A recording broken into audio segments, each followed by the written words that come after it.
শুভ সকাল বন্ধুরা, তোমরা সবাই কেমন আছো? আশা করি সবাই খুব ভালোই আছো। আমিও খুব ভালো আছি। আমি ডেইলি রুটিন তোমাদের সাথে আজকে শেয়ার করতে চলেছি। তো দেখতে পাচ্ছ আমি সকালবেলা উঠে জামাকাপড়গুলো, শুকনো জামাকাপড়গুলো ভাঁজ করে নিচ্ছি ফটাফট করে। এইবার আমি সারা ঘরগুলো ঝাঁট দিয়ে নিয়ে, বিছানাটা গুছিয়ে নিয়ে পরিষ্কার করে টুকটাক টুকটাক করে কাজ করছি। তো এটাই আমার রাজপ্রাসাদ। দেখো, বেশি একদিন দেখাবো, তোমরা যদি কমেন্ট করো আমার রাজপ্রাসাদ সম্পূর্ণ তোমাদের সাথে শেয়ার করব। তো টুকটাক টুকটাক শেয়ার করলাম আজকে। তো দেখে জানিও, একটা মেয়ে মানুষের সকালে কতটা কাজ থাকে সেটা সেই জানে যারা করে থাকে।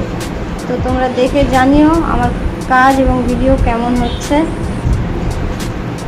যতটা পাচ্ছি নিজে হাতে বাইরেও ঘরে সামলে কাজ করার চেষ্টা করি। কাজটা নিজের মধ্যে যে যেমন করে করে।